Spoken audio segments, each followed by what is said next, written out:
about 10 years ago, there was a film called The Woman Who Wasn't There.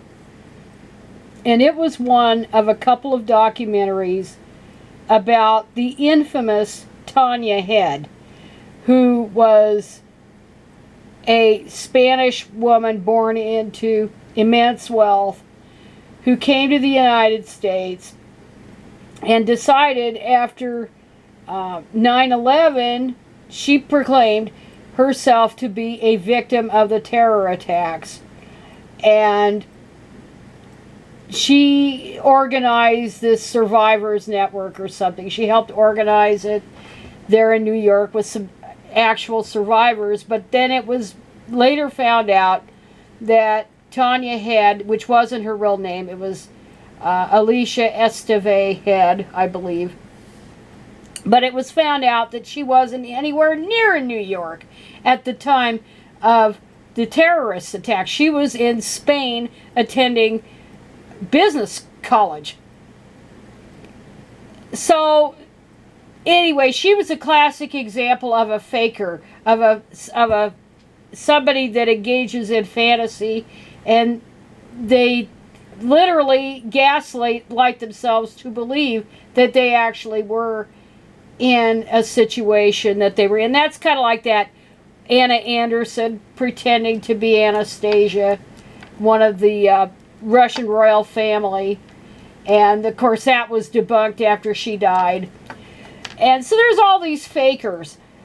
But anyway, the Republicans have had a damn field day with Alexandria Ocasio-Cortez because she gave this long-winded video of yesterday or the day before yesterday, and she was giving her first-hand account of what it was like to be in the Capitol complex at the time of the insurrection. And so no sooner did she do that the right wing jumped on her because they said that she lied and she was just another Tanya Head, you know, trying to draw attention to herself over something that she never had any direct experience with. And so they said that she wasn't in the Capitol building, that she was some distance away in the Cannon building, I think it's what it's called. And so she was a couple of blocks away, I think, from where the insurrection happened. So she got all this criticism, and Tucker Carlson went after her, and and I gotta shut that off. And then a neighboring representative, and that's the one that kind of spilled the beans about her, said that she wasn't,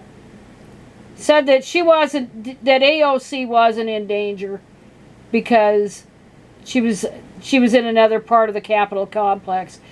But as Snopes noted, she meaning Alexandria Ocasio-Cortez, did claim she was in the Capitol Rotunda or in the Capitol Dome or any of that, or right there on the House floor or on the Senate floor. She never claimed that. So they accuse her critics of engaging in bad faith. So that was mostly false. But I think that almost, if the right wing wasn't so intent on trying to discredit her, it would be almost partly true. And because of the way that she thought that she was in such danger, well, everybody was technically, anybody that was in that complex was, but she was in less danger than a lot of other people. But the thing is, other people who went through this ordeal didn't feel the need to write, or not write, but give an hour and a half blow-by-blow account of what they did that day. They didn't feel like they had the need.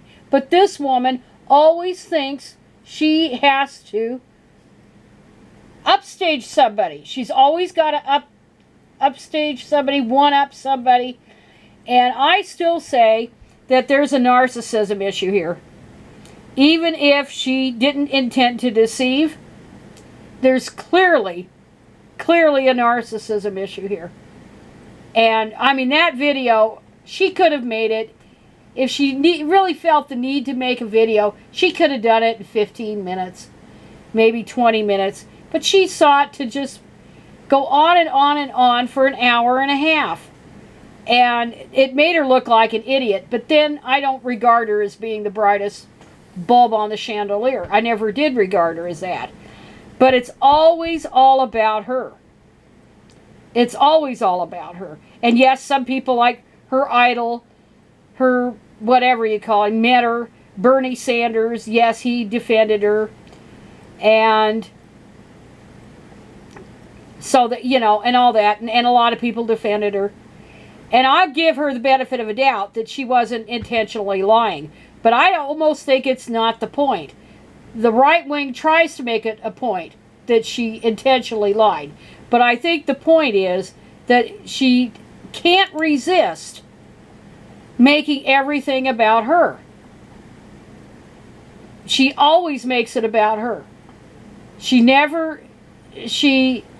doesn't stop to think that it isn't, she's not a visionary. She's not the future of the Democratic Party, God forbid.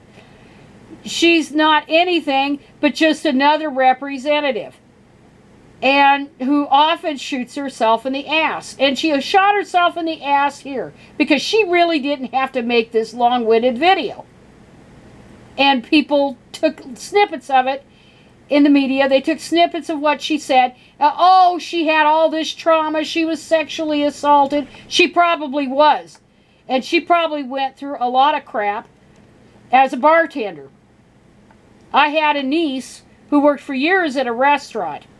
And when she was younger and she was bussing tables and things like this, she was harassed all the time by the cooks, by the male cooks.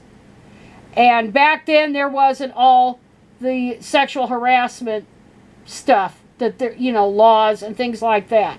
So I don't doubt that AOC had her share of that.